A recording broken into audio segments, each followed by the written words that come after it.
My name is Lauren Billignac-Kozal, and I am the Associate Dean of the Honors College, and I'm here to begin the welcomes to the aims of education address for the Honors College. So let me just say that this is the most important of the Welcome Week activities, in that we are thinking right now and listening and about what we're doing here and what we're going to be doing for the next 4 years. So I want to begin by just introducing the other members of the Honors College team, and I'll leave the rest of the welcomes up to Dean Frisina. So let me begin with our newest member of the Honors College team, which is Jacqueline Lederman, who is over here, our wonderful senior support specialist. And the member of the Honors College team who has been here the longest since its very inception, our office manager and director of alumni relations, Peggy Ann Matuziak.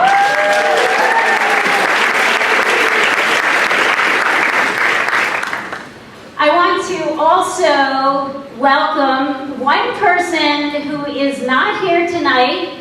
She is busy off with her new baby, who was born 1 month ago, who is very adorable, named Ayan, and that is our Senior Associate Dean of the Honors College, and also Professor of Public Advocacy and Rhetoric, Tamika Robinson. So let's give her a hand and extend. And before we get to our main dean, who's going to take over soon, I want to introduce to you, if you don't know them yet, our two Honors College mentors, Kadi Jensen, wave Kadi, who's just been on a trip with me all day. She is from Geography and Global Studies. And Jace Bernhardt, who is also on a trip today, the next thing, who is from the Department of Geology, Sustainability, and I'm missing something. Environment, that's correct. And also the Director of Meteorology here. So I'm now going to turn it over to Dean Frisina, who you all know already and love, I'm sure, who is also a professor of philosophy and religion here. And Dean Frisina, you can make the rest of the welcomes one big welcome, two big welcomes before I end my welcomes, and then you can take over. A welcome to all the freshmen here. Welcome. You've landed at your first Honors College and college discussion.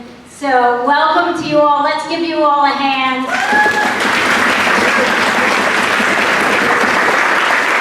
And I also want to welcome all the faculty members who came out voluntarily on Labor Day weekend. Thank you so much for being here and leading the discussions with your tables as well. So let's give them all a hand. Okay, Dean Frisina.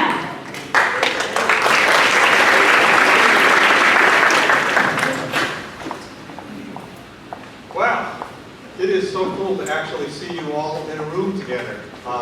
We've been waiting a long time to get you here, to get you oriented, to get you started, but to actually be doing it, I don't know that you can understand at your stage what an energy boost it is to have the next class arrive with all of the excitement and all of the anticipation that's been building for you really for several years until this moment. And for us as faculty, well, it is the juice that gets us through the beginning and on through the year. So thank you for being with us. I have enjoyed our Welcome Week barbecue. All of you who were there, I hope had a good time. I also enjoyed my trip, my Honors College trip to Chez Frisina, as Peggy Ann named it. We covered a lot of ground, and it's true, I did have to lay down and take a nap when I was done, but I did take some solace in the fact that many of the students on the train ride back were sleeping, so I didn't feel too badly. I'm certain, too, that those of you who went on trips to the Top of the Rock, the Metropolitan Museum, and the Mets, where they won. Yes. This is the Metropolitan. Not Mets fans here. Okay, I hope you all had a good time as well. As good as those things are, however, tonight is always my favorite part of Welcome Week. With the Aims of Education address, we carve out a moment to acknowledge something very important about the transition that you are all experiencing. Yes, you are going to have lots of fun in college. Yes, the Rabinowitz Honors College is going to sponsor a lot of extra and co-curricular trips and activities, all of which are free, by the way. Things that we're going to do with you beyond the classroom door. But tonight, we recognize that you are investing a lot of money, and the only years you have between 18 and 22, with the aim of securing something that you and your parents all thought was extraordinarily important. Tonight, we ask you to pause, if only briefly, from the Welcome Week Fun and Games to reflect with us on this question. What is it that you came to college seeking? What for you are the aims of education? Of course, there is no one answer to this question, and asked baldly this way may make it seem difficult to come up with a specific response beyond the standard things like good job, skills in my field, a chance to network with other people. All of those things are important. But tonight, we hope you will look a bit deeper into your own quest, because the ingredients that go into true human flourishing are many and complex. Certainly, career success is important, but so is a fuller understanding of what it takes to make our lives meaningful and fulfilling. Our goal, Hofstra's goal really, is to do everything we can to prepare you to pursue and enjoy what some have called a life well lived.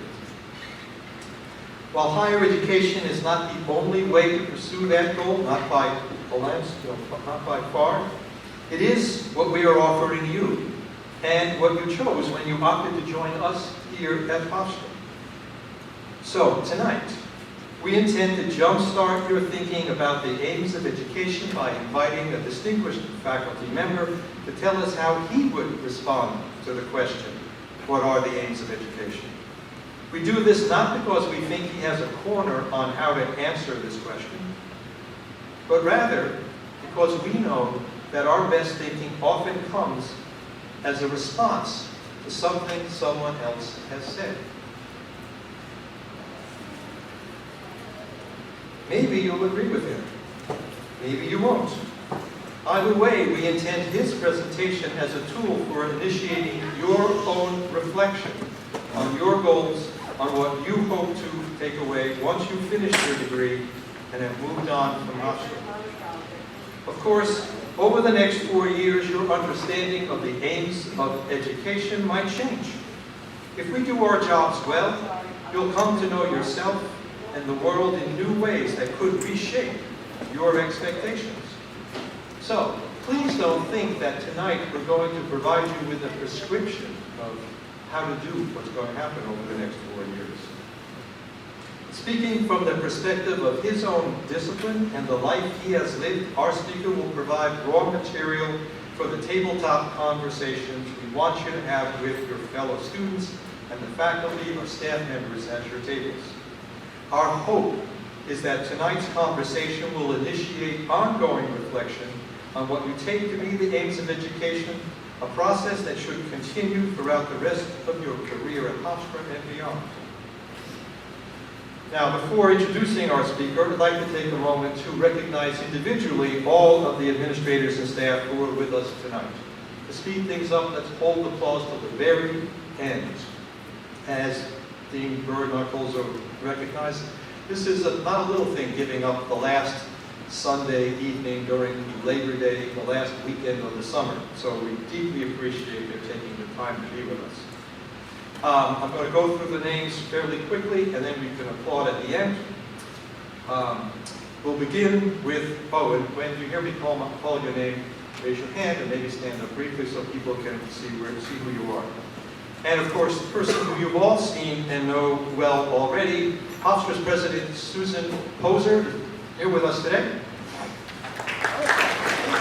Hofstra's Provost Charlie Reardon, there as well.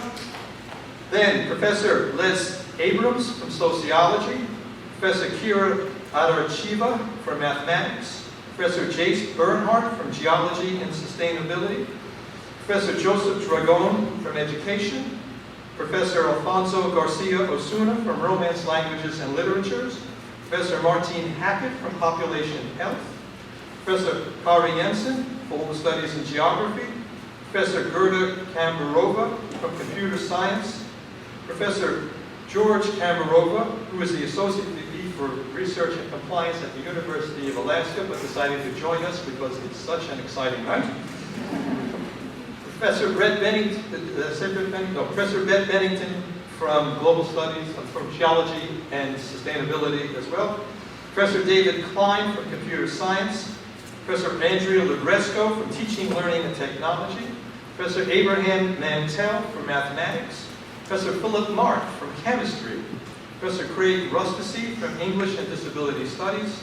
Professor Ye Young Ryu, from Law. Mr. Kerwin Seeger, the Resident Director of Vegetable, aka Honors Housing. Professor Simon Chamon from Computer Science. Professor Elliot Williams from Engineering. Professor David Williamsteyer from Engineering. Please join me in thanking all of these folks for their time tonight.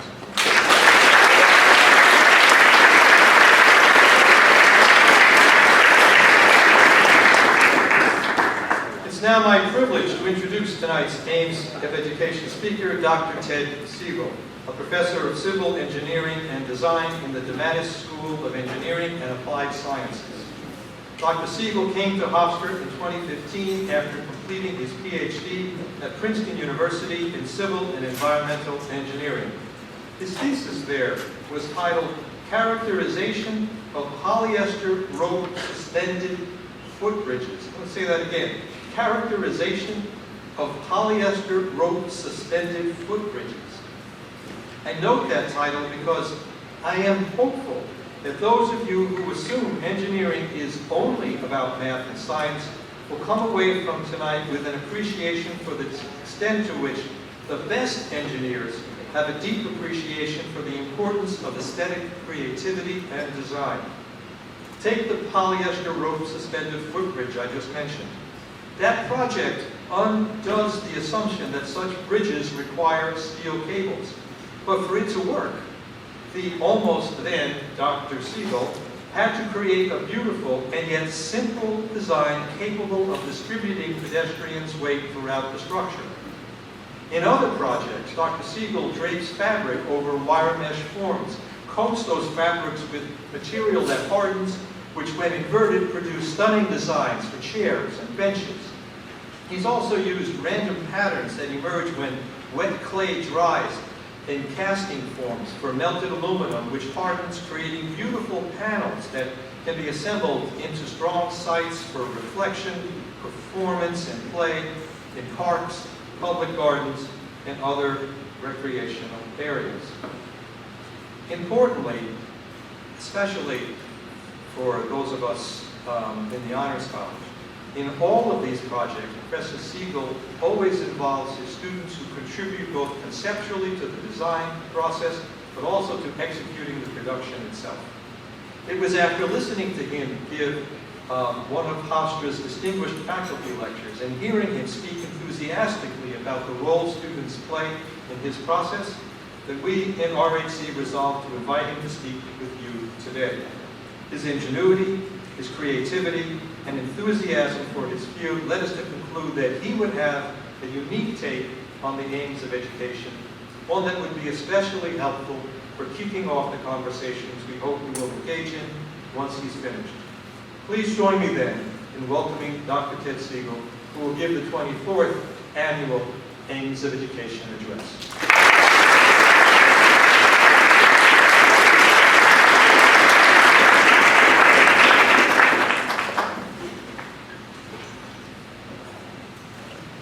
Thanks, Warren, for the introduction.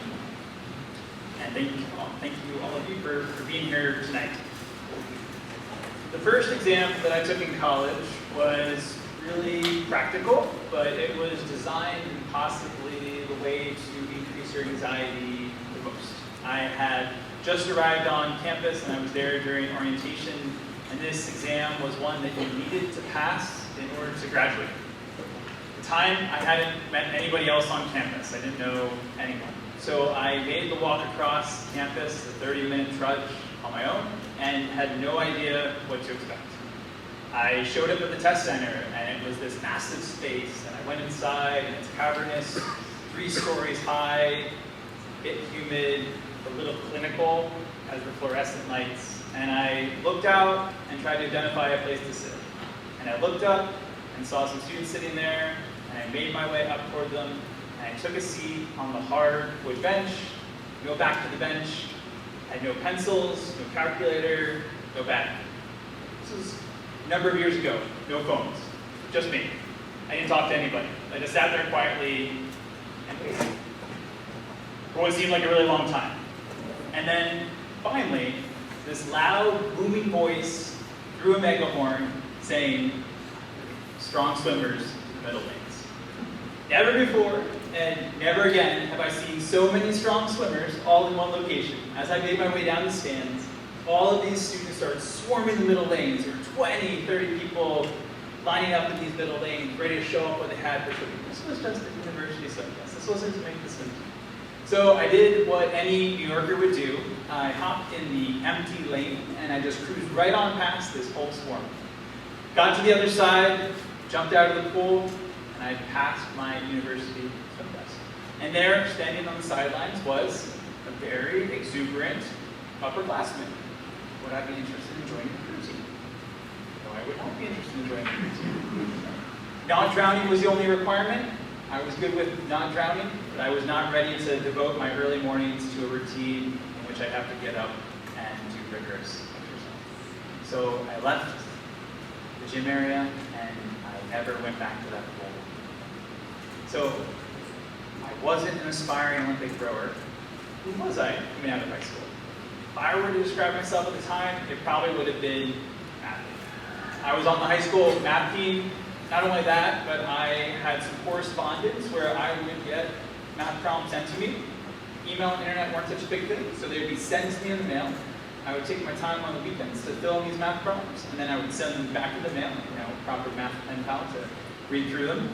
I was so devoted to these math worksheets that in my junior year of high school, when I broke my arm and leg and I was in the hospital, I had my mom bring me these worksheets to keep them. So it was especially jarring when I got my first calculus test back, and right at the top of the page in bold red marker, 60. I'm looking at Cena over there saying, "Oh man, do I still have my job?" Right? So I had 60 on my first calculus exam. This was calculus 1, and I had taken calculus 1 in high school, and I'd done well. I was retaking it in college to supposedly do better with it, and now I really dug myself into a hole. But fortunately, on campus there were resources. There was tutoring in the form of seminars, and these seminars were interactive. You would go to the seminar, and they would have questions, and you would work on them. And you couldn't be passive. You had to actively engage in the problems. You had to get over the insecurities you might have about asking questions and just get on with it. Because if you didn't, well, you weren't going to pass the class. So that's what I did. And in those seminars, in those first weeks of college, is where I developed the techniques that I would use throughout college and I've continued to utilize as a professor to get me through. I became an active learner. And I've always been an active learner. The reason that I passed that swim test wasn't because I listened to lectures on how to swim. It's because I've been swimming since I was 6 years old. And the reason why I'd done well in math in high school was because I spent my weekends doing math problems, right? Lots of practice.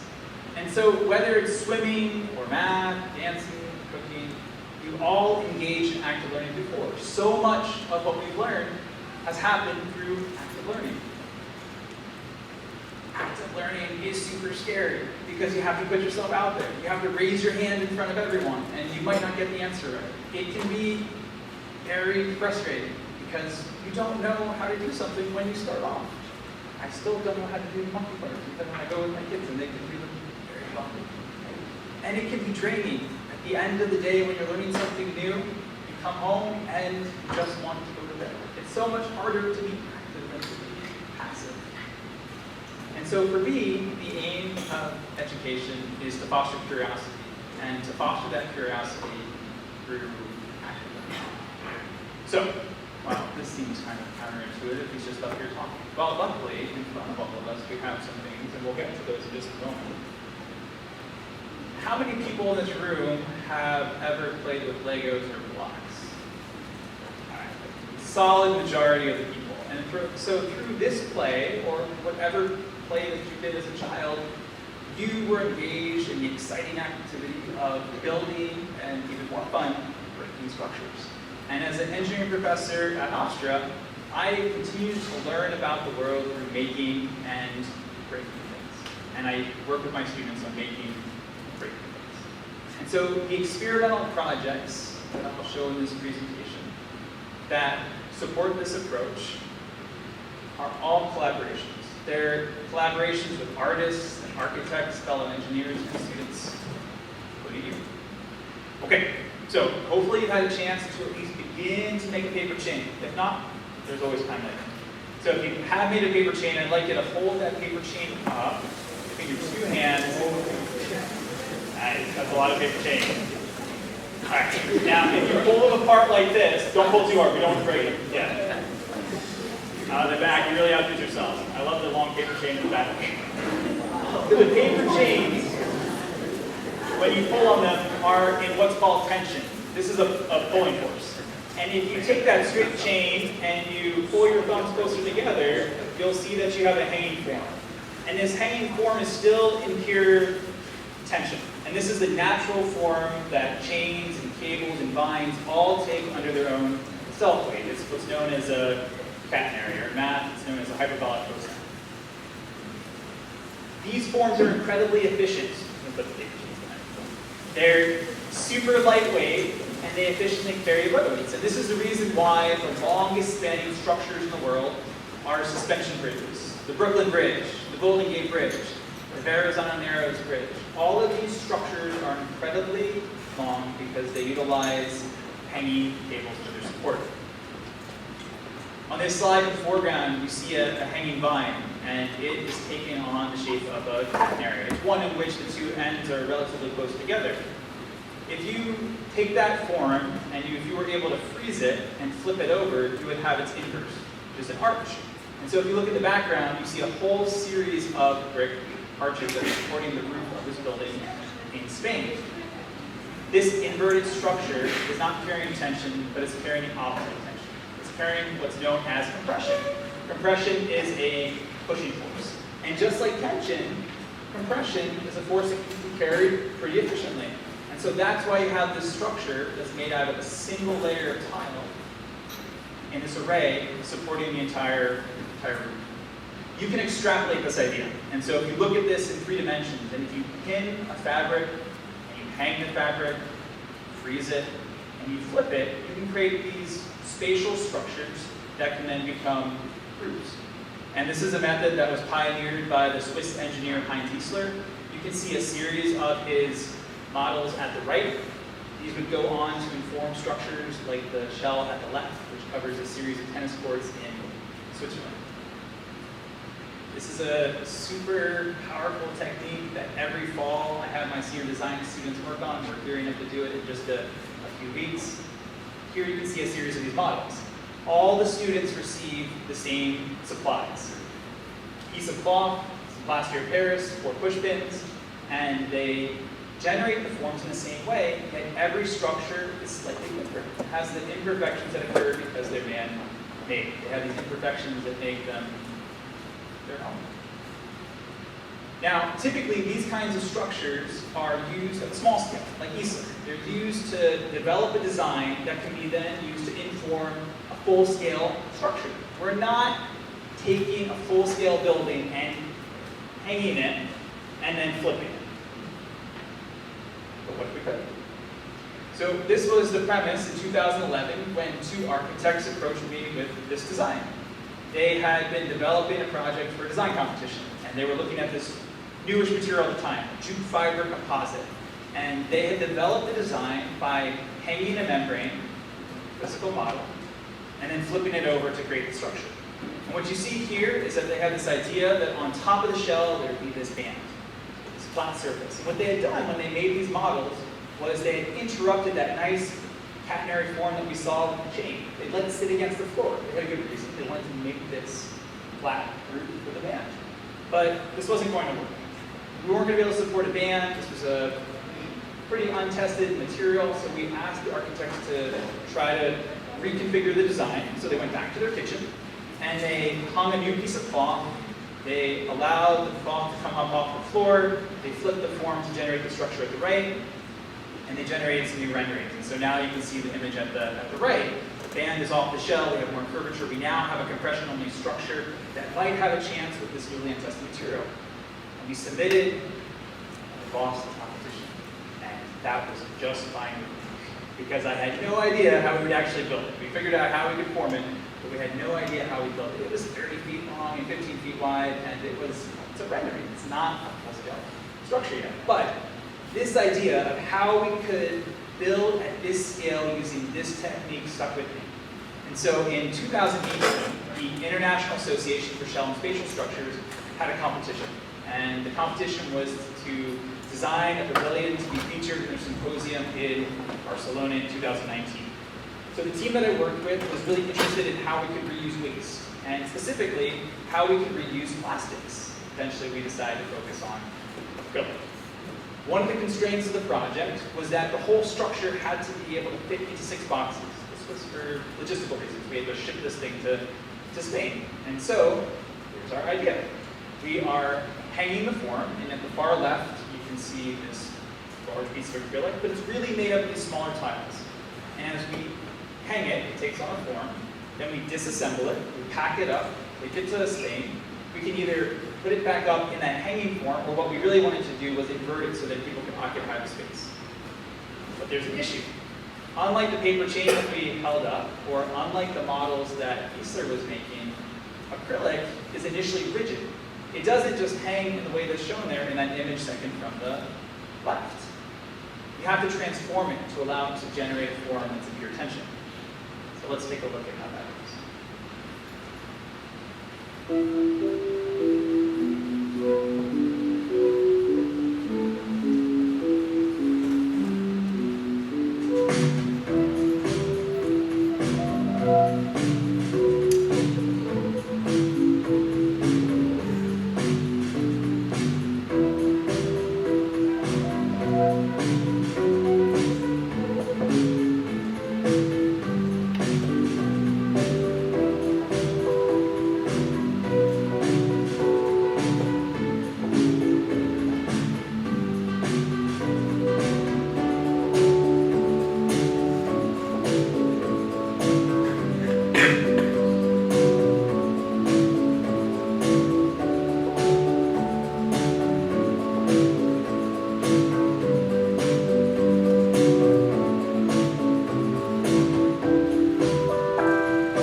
the acrylic was heated up and went past what's known as the glass transition temperature, it became stretchy. It didn't melt, but its stiffness decreased a lot. And when it decreased a lot, all of a sudden the structure deformed. And then once we cooled the shape, we were able to flip it over and create a structure that was then pure compression. This method of finding forms using heat-based methods has been used before at the small scale, but we were really interested in how we might be able to pull this off at a large scale. Now, before we settled on acrylic, we looked at PET. Here you can see this mass of crushed PET bottles. The water bottles that we have possibly in front of you are all made from PET, so we thought that this would be a good candidate for the project. We visited a recycling facility on Long Island and talked to the staff there, and they let us know that as we heated the PET, it would likely cloud, and that transparency that we were after wouldn't exist. And so that was one of the driving decisions towards looking at acrylic, which is also recyclable like PET, but just isn't recycled very frequently. So in addition to the small-scale physical prototyping and this material research, we developed a series of these architectural renderings. We had to show what we were trying to make, we had to sell the idea. And luckily, we were one of the pavilions that was selected to be installed in Barcelona. There were about 20 of these structures that were picked to go forward. So we got to work. And here you can see my colleague Albert at the right, and I'm at the left. And we're digging through barrels of scrap acrylic at a place called Plexicraft up in the Bronx. It's this wonderful furniture supply store, or furniture fabricator really, up in the Bronx that works with acrylic. And as we were digging through the scrap, we saw in the corner all this hot pink acrylic that had this brown tape on it still. Apparently they ordered this for a project, and then there were no other clients that wanted hot pink acrylic for their furniture. So it just sat there, and at this point they considered it scrap, so they donated it to us. And while we had thought we would design and build this thing out of blue acrylic and named the structure 2 blue shells, free is free, so we went forward with this hot pink acrylic structure. Here we are at a fabrication center, really a makerspace in Brooklyn. At the left, you can see the frame that we developed that we're going to hang the structure from. We then take those large sheets of acrylic and cut them down. We did that on a laser cutter. We then had to connect them together with smaller acrylic connectors. You see that in the bottom left, and then we hung it from the frame. And what you're seeing in the bottom right frame is some change in shape. But that is totally recoverable. If we bring that back down to the ground, it will return to flat. We haven't transformed it yet. We need to heat it. To do so, we have to find a really, really big oven. So I contacted 20 facilities, but you only need one yes, and luckily we found one in Westbury. Advanced Surface Finishing. The owner there was really open to experimentation and provided a great price, so we were in. Here's the time-lapse video showing the work in the oven. We had a large group that day, the core team of designers, we had some students, we had the alum come by. Here we are bringing the structure into the oven, making some adjustments to the geometry. A lot of adjustments to the geometry. Closed it, started the temperature rising inside, stress eating bagels, drinking coffee. We have no idea when we open this thing up what's going to happen.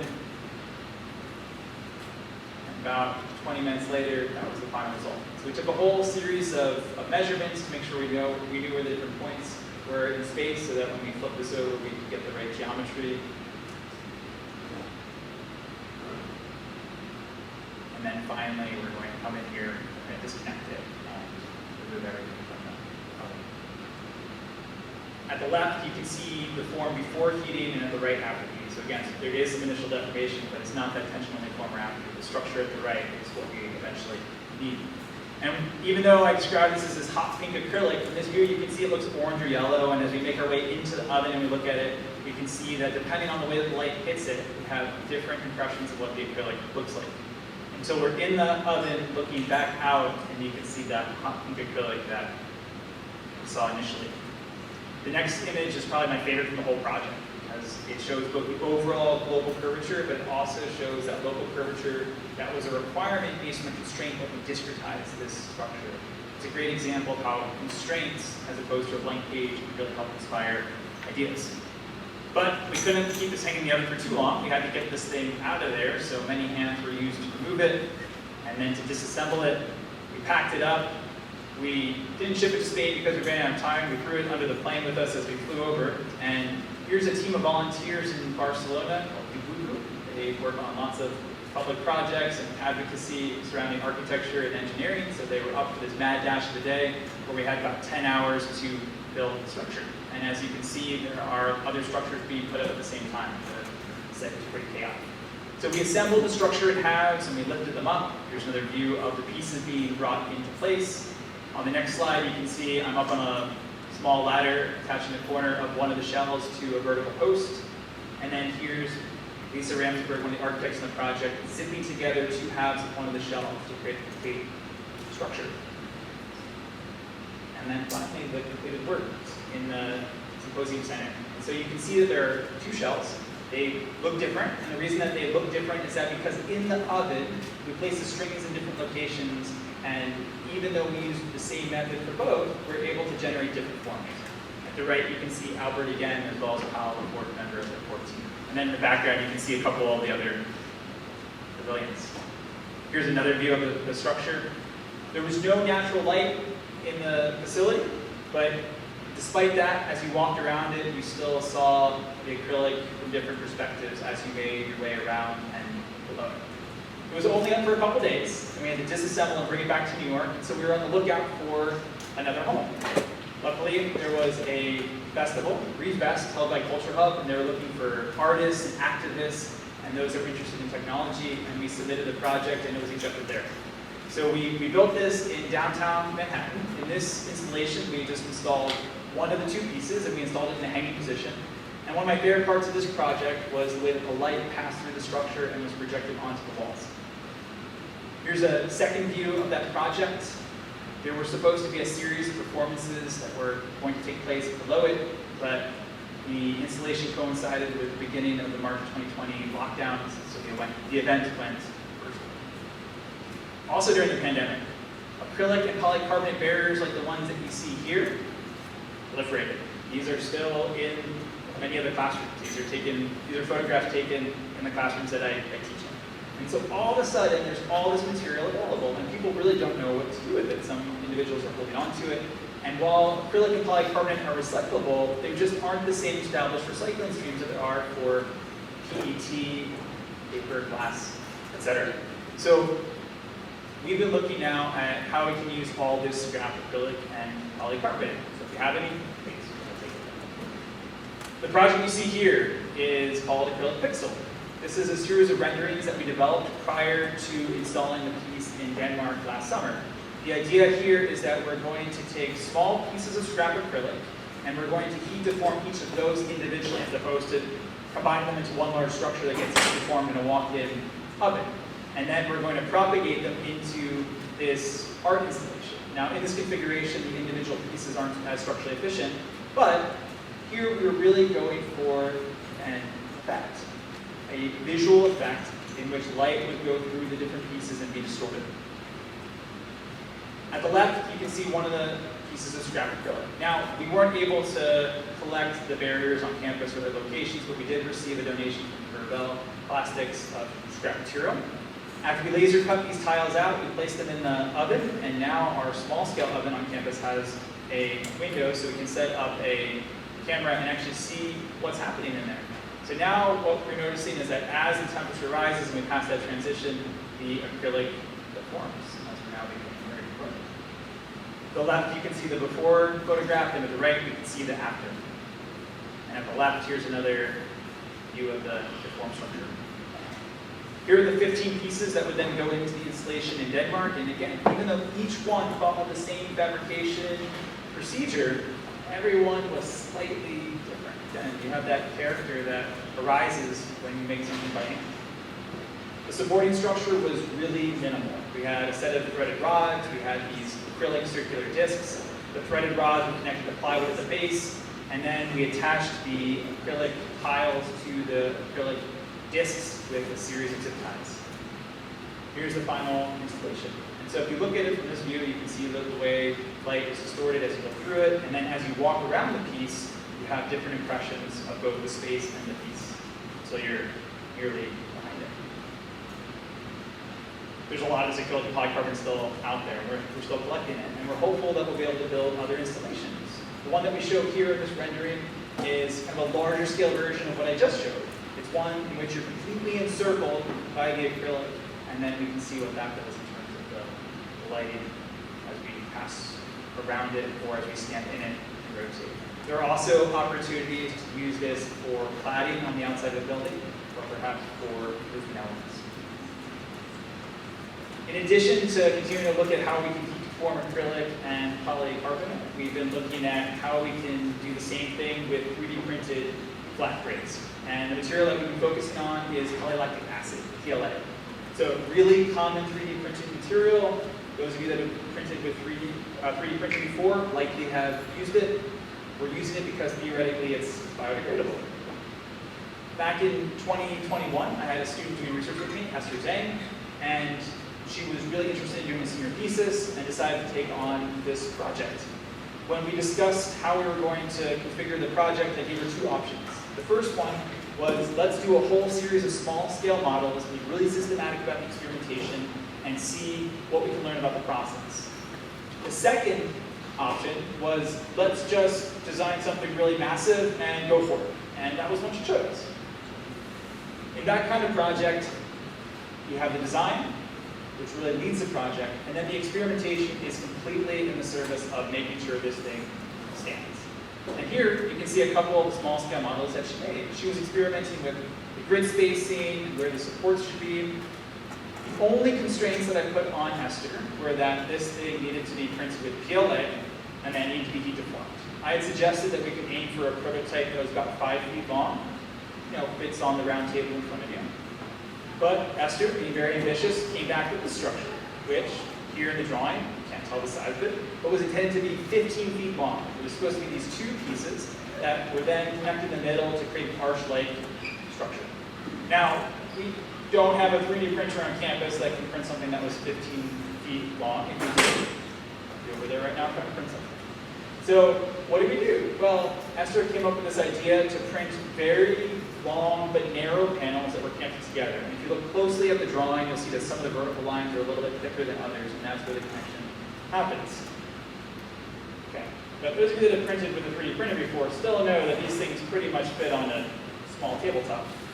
So luckily, Esther had a friend, Eugene Chang, who is the founder of Tangible Creatives, and he has what's known as a conveyor belt 3D printer. And so the way that this works is that you print a small section of a piece, and then the conveyor belt moves forward, and then you print a little bit more, and so on, and so on. And so Eugene very graciously printed all the pieces for the entire project for us for free. You're starting to see the theme emerge. Free is good. Here's one of these pieces in Eugene's facility. This is one of the longest pieces. Initially, we imagined all of the pieces being this white PLA, but we noticed in handling it that it picked up dirt really easily and was going to be difficult to clean. So we shifted over to black panels. And here it is in the lab. All the pieces laid out and connected together. Now, we ended up downsizing slightly, but we're still nearly at 15 feet long. This is a close-up showing some of those connections between the adjacent panels. PLA was chosen not just because it's potentially biodegradable, but it also has a glass transition temperature, that temperature at which it becomes stretchy and deforms that's much lower than that of acrylic and other plastics. So we wanted to avoid going back into a walking method. And we explored lots of different options. We talked to the HVAC crew on campus, we had a really weird Google search going on. We were about to build a giant solar cooker in the parking lot behind Wheat Hall when we got an email from Color Life Powder Coating Concepts that we could. Great. Okay, so back in the oven we go. And here it is. And the PLA is really, really flexible. And you can see, again, this is before the heat deformation. We already have all of this change in shape. Close the door to the oven, and we set it 150 degrees Fahrenheit. We tested this in the lab. This is our target temperature. And the temperature creeps up. It's 150 degrees Fahrenheit. Great. And it just keeps on rising. It's okay. We've done tests in the lab. We had a range of temperatures that we felt comfortable with. And this was okay. hit 175 degrees Fahrenheit, even though we said 150. The machine was going through. At this point, turned off the oven, opened the door, and we were met with this. Disaster, right? It slumped too much. The heat had gotten too high, and it had come into contact with the ground and the frame. Esther had been working on this project for 6 months. This was her senior thesis / design project, and we troubleshooted and talked through all sorts of scenarios. This was one we hadn't really talked through. We let the oven cool down, and we noticed that the structure was completely intact. Nothing had broken. Now, earlier in the year, Esther had conducted a whole series of tests in which she had looked at heating PLA and then reheating it into a different form. So let's look at one of those early experiments. So initially, she had this piece and was supported at the 4 corners, and you can see a characteristic slump that's happening now.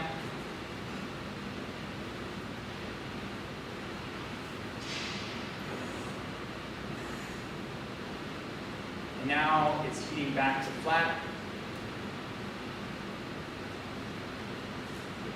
And now it's supported at the 4 sides, in the middle of the 4 sides, creating a very different shape. So PLA is a kind of plastic that you can heat and reheat over and over again. So back to large-scale oven. Here we are. The piece is completely unbroken. We talked through the options. I suggested let's just stretch this thing out even further. We have more space in the oven, but Esther had the inspired and much better idea of just breaking this thing into 2 smaller structures that we could then hang. And so that's what we did. And here are the 2 pieces that we hung in the oven. Now, it felt like an eternity from opening the oven and seeing 6 months of work seemingly destroyed to the time that we had this installed. I went back through the video footage Professor Bennington took for us. 20 minutes, that's all it took. 20 minutes from seeing the disaster, letting the oven cool down, coming to the decision, and hanging this thing up, starting the oven again. Close the door, start the temperature back up again to 150. All eyes on the temperature, locked on 150, good to go. Open the door, and here it is. Hard to tell the difference maybe between this and the previous image, but it definitely changed shape. It was in the proper tension-only form. Disassembled, drove it back to Hofstra, and then the next week we installed it in the student-run art gallery, form gallery on the first floor of Hopkins Hall. So here you can see it. Here's another view of the project, which Esther ultimately named Resilient, which was both a nod to her own journey as well as the piece itself. This structure relied on a lot of small-scale prototyping. And one final small-scale model that I want to show you is the one on the left. This was not made with a traditional 3D printer or conveyor belt 3D printer. It was made using a 3D printing pen. It's kind of like a hot glue gun, but instead of extruding glue, it extrudes PLA. You can see the likeness of this with the one on the right. Now, 3D printing pens are really fascinating to me because they're low in cost, they don't require specialized software, they don't really require specialized skills. You can pick it up relatively quickly. So to me, this seemed like an ideal thing for students and designers to rapidly generate small-scale models as they're thinking about larger-scale structures. And so for over the last year, with support of the Honors College, Lillian Moy, another student, has been trying out this method. And here's a sped-up video of Lillian drawing one of these grids with a 3D printing pen.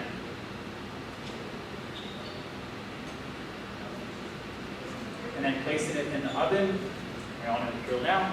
And it's going to heat the form into this tension-only form. At the left, you can see it hanging, and at the right, you can see it flipped. And Lillian's been hard at work, and this is really only a subset of the models that Lillian's made. Every time I talk to Lillian, I think she's made 8 more models. The real benefit of this might not be that really regular grid in the top left, but how can we start to explore a design space like the one on the bottom right, where we're looking at free-form patterns. That's my favorite one that Lillian has made over the last year. See how she did it. So here she is. It's her own pattern. She's going for it. And here it is heating up.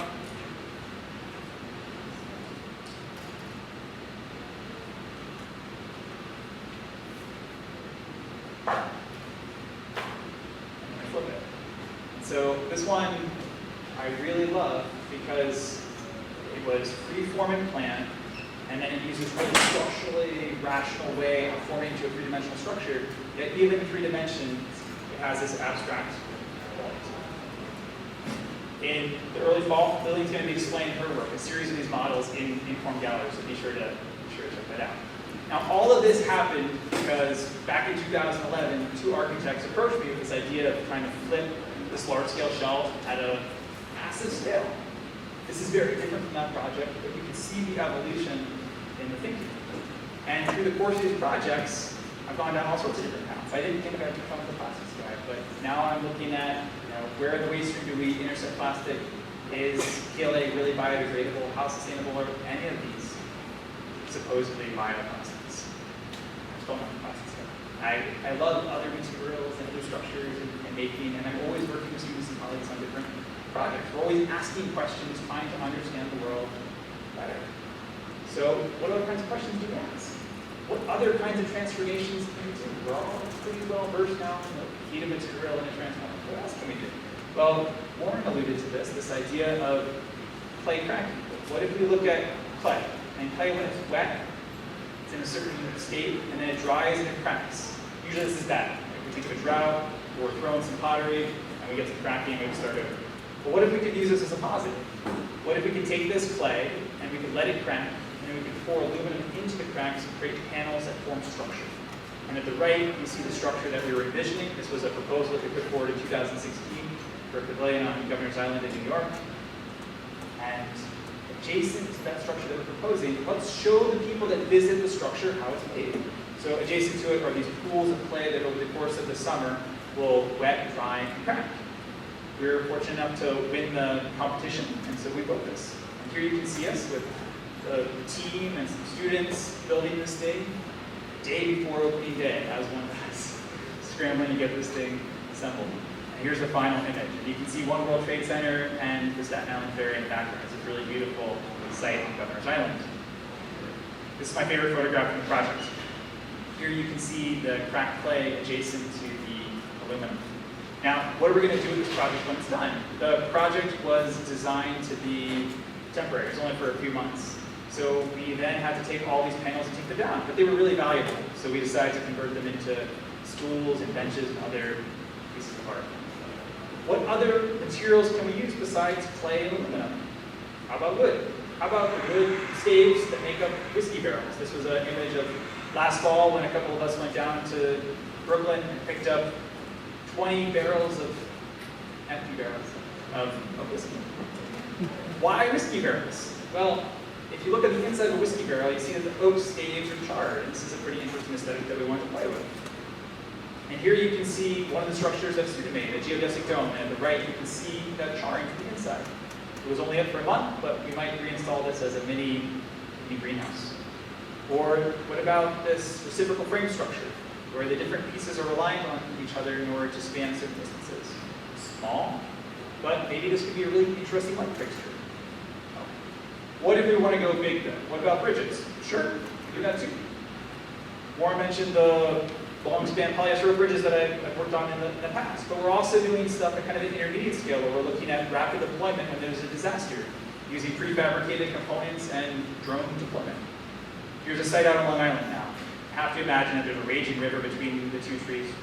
I have enough insurance for that. And there's a drone being flown by 2 students around a far side tree that we don't have access to, pulling a pilot line. And that pilot line, a small diameter line, will then be used by the individuals to pull the bridge across, and the whole deployment process is completed in under 30 minutes. And here's an image of that bridge when it's complete. And it's adaptable. We can use this at different sites. This is a site right behind admission, and you can see Nick walking across it to verify that it's viable. Every year I have a couple students that work on projects like this. But what if we want to engage more people? How can we get more people learning through making? Well, last year we held a workshop in collaboration with Segal of Scale Pool, and we got practicing architects and engineers and hospital students to run a workshop for high school students on Long Island and Queens. And they developed ideas for a pavilion that would then be built on Hofstra's campus. This took place over 2 days. At the end of those 2 days, we chose a winning design. You can see the team at the left and their design, small model that they created. At the right, you can see the drawing that accompanied it. the practicing architects and engineers then took this initial design and worked on it to make sure that it was viable, that we could actually build this on campus, that we could get the go-ahead to build it. And you can see the evolution from the design at the top left, which is probably the closest to what the students had designed, to what we see at the bottom right. And finally, the digital model of the structure that we built, consisting of rainbow-colored acrylic and pavers for seating and plywood at the base. We then came onto campus, the practitioners, my students, and we built. And we built this over the course of one day. It was up for about a month. You can see it here in the image. It was up right behind admissions. And this is another building. Okay, so that project involved a lot of students, high school students, college students, practitioners. What if we want to have even more people engaged in making? Well, what did we just do? We made a whole bunch of paper chains. So how are we going to use these paper chains? How are we going to get everyone in this room? Well, we're not going to make a sculpture here today, but if you're interested, there will be an email. We'll come together and we will make a structure together. We will continue the conversation actively together. What is this going to look like? Well, let's return to this idea of hanging chains. And here you can see a hanging chain model that was made using paper clips. It was done by some campers that I had a couple of years ago in a session. Okay. Well, is it going to look like that? Probably not. Maybe it'll look like this. This is an image taken of my senior design students a couple of years ago, making a more expansive model. Or maybe it'll look like this, the model that other campers made a couple of years ago. Now, you might still be having a really difficult time visualizing that. That's okay. There's foam tubes in there, and there are fishing blades, all sorts of other objects in that space. How can I help you visualize this? Well, what if we turn to Bing? Well, Bing has an AI image generator. And so what if we prompt the AI image generator as such? So the prompt that I fed the AI tool was white paper chain net hanging across the entire ceiling of a large room in the style of Antonio Gaudí. Now, Gaudí was an architect and engineer that really pioneered the use of those hanging chain models. That structure we saw at the beginning with the hanging vine and the brick arches in the background, that was a Gaudí structure. And so what did I get back from this prompt? Okay, so maybe a little bit easier to visualize than what we saw with the paper clips. But maybe you're not satisfied with this. It's a beautiful rendering. I got it back in 20 seconds. And here are 3 more. And what you can quickly see is the variation that's possible. We could have individual chains, or if you look at the bottom right, we have enough of these grouped together, we can start to form what look like surfaces. 20 seconds to get these kinds of images. Beautiful images. But they're just images. AI image creator is just a tool. It's not the project. Whenever there's a new piece of fabrication equipment or new software, I get really excited about trying it, and I get in my mind that it's the project. It's not. These are tools that facilitate the project. The project will be when we get back together in a few weeks and we build something together. It will be when we learn together. It'll be when we make a huge mess and have to clean up. It'll be when something unexpected happens and you go through that whole range of emotions that happens when something unexpected happens to you. It'll be that camaraderie that we build through curiosity and asking questions and making something together. As I mentioned, all these projects were collaborations. I want to give a special thanks to Robert Serra, Keith McKenzie, and the other students in engineering that really helped facilitate this. And don't worry, you all made the list too. Paper chain structure, all of you as well. So thanks so much for the attention that you gave me. And I don't know if asking questions is part of this, but if it is, I'm happy to answer questions now or at a future time. So thanks so much.